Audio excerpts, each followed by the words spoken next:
अपन अध्याय 4 द्विघाती समीकरण कक्षा 10वीं का देख रहे हैं। 4.2 का क्वेश्चन नंबर क्रमांक तीसरा है। ऐसी दो संख्याएं ज्ञात कीजिए जिनका योग 27 हो और गुणनफल 182 हो। तो अपन हल करेंगे। ऐसी कैसे करना है? ऐसी दो संख्या माना कि पहली संख्या x, दूसरी संख्या देखो अन्य कहते दो संख्याओं का योग कितना है? योग मान के चले x प्लस के y बराबर कितने हैं? 27। यदि पहली संख्या x है दूसरी संख्या y है तो अपन दूसरी संख्या को मान निकालेंगे तो y बराबर पक्षांतर करके 27 ऋण के x।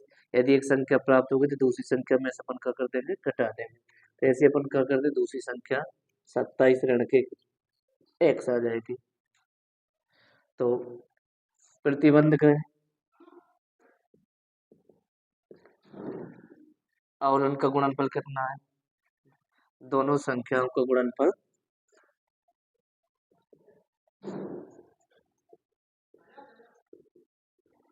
का गुणनफल 182 है।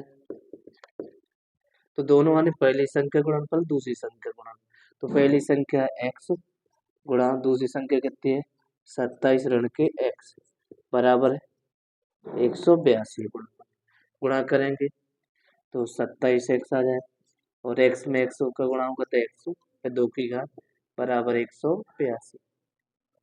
तो ऋण x स्क्वायर धन के 27x इनका पक्षांतर करेंगे 182 बराबर 0।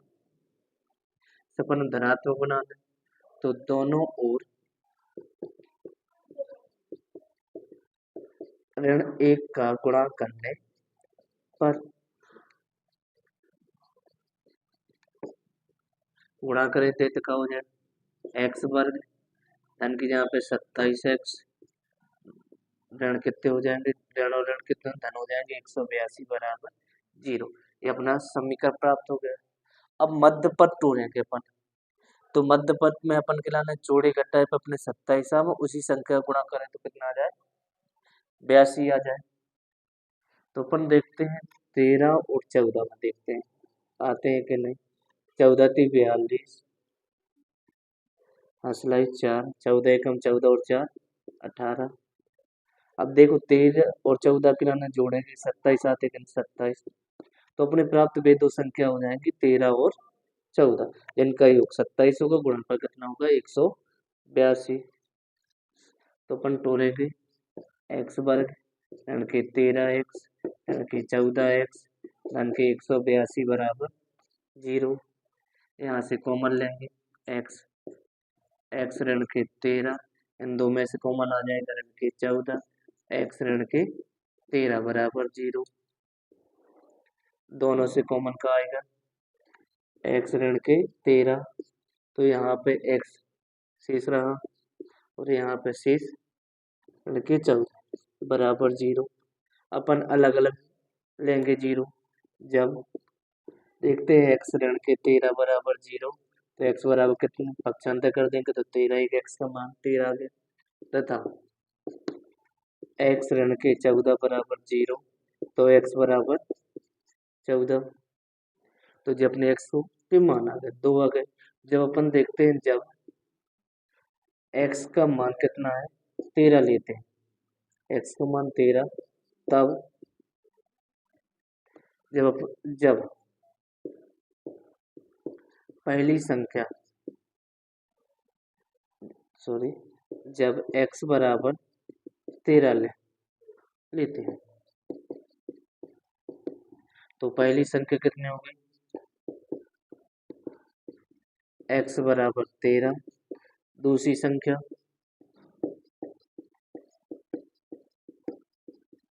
अन्य कितने हैं 27 माइनस के 127 ऋण के 13 बराबर 14। और जब अपन x बराबर 14 लेते हैं, तो पहली संख्या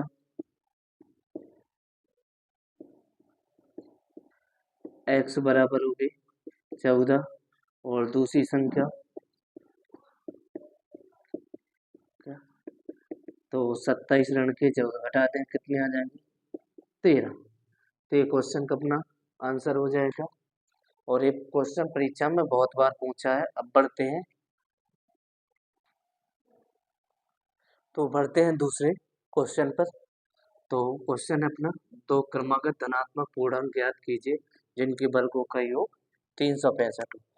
तो क्वेश्चन में देखो ध्यान से कि दो क्रमागत धनात्मक तो एक के बाद एक हमें तो अपन हल करेंगे। अपन मान लीजिए माना कि पहली धनात्मक संख्या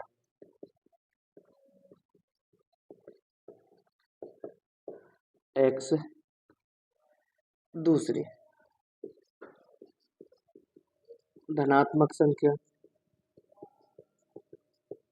तो यहाँ देखेंगे जैसे क्रमागत कहीं जैसे अपने पास 5 है, 5 के बाद अगली संख्या कौन सी आएगी 6 आएगी। ऐसे -7 की अगली संख्या 8 आएगी। तो देखेंगे प्रत्येक संख्या में कितने एक जोड़ेंगे तो क्रमागत कहीं है। तो और जैसे अपन ने मान लो कि पहली संख्या अपने पास x प्राप्त होगी तो दूसरी संख्या कितने हो गए x धन के 1। अब प्रतिबंध का है अपना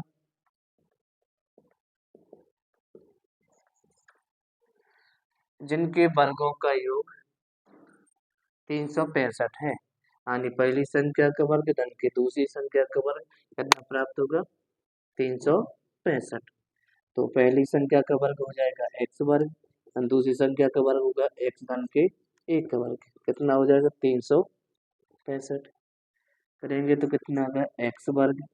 यहाँ पे सरल समीकरण लगाएंगे कौन सी होती है a प्लस बी का होल स्क्वायर बराबर a का वर्ग धन के b का वर्ग धन के 2ab। ऐसे यहाँ पे वर्ग लगाएंगे तो x का वर्ग x वर्ग हो जाएगा 1 का वर्ग 1 होगा धन के 2 को बढ़ाए 1 में करें तो 2x बराबर 365। ऐसा समीकरण लिखे x वर्ग जोड़ के कितने 2x वर्ग धन के 2x धन के 1 365 का पक्षांतर करेंगे तो धन के 365 बराबर 0 2x वर्ग धन के 2x घटाएंगे तो कितने आ जाएंगे 264 बराबर 0। तो प्रत्येक में 2 का भाग चले जाएंगे तो अपन दोनों ओर 2 का भाग देने पर भाग देंगे तो x वर्ग धन के x यहाँ से करेंगे तो 2 एकम 2 2 2 3 6 2 दूनी 4 बराबर कितने घटाओ अच्छे से 1 घटाएंगे तो कितने आएंगे 364। तो अब देंगे 2 का भाग 2 एकम 2 2 अट्ठे 16 2 दूनी 4 बराबर 0। फिर से अपन यहाँ पे मध्य पद को ढूंढेंगे तो जोड़े घटाए पे 1 4 ने गुणा करे पे 182 वही पिछले क्वेश्चन में किए थे। तो यहाँ से अपन x वर्ग धन के 14x धन के 13x धन के 182 बराबर 0। 14 में से 13 घटा देंगे तो 1 बचेंगे गुणा करेंगे तो 182। इन दोनों में से कॉमन x आ रहा तो x धन के 14 इन दोनों में से कॉमन कितना आ रहा है धन के 13 तो x धन के 14 बराबर 0। दोनों जगह से x धन के 14 कॉमन आ जाएंगे यहाँ बचेंगे x ऋण के 13 बराबर 0। जब x धन के 14 बराबर 0 तो x बराबर पक्षांतर कर देंगे ऋण के 14। ये क्या हो जाएगा अमान्य। अमान्य क्यों हो रहा क्योंकि अपने लाना चाहना है धनात्मक संख्या ये संख्या कौन सी आई ऋणात्मक इसलिए x का मान अमान्य हो जाएगा तथा x ऋण के 13 बराबर 0 पक्षांतर कर देंगे तो x बराबर 13 ये मान्य हो जाएगा। तो मान्य के अनुसार अपन पहली धनात्मक संख्या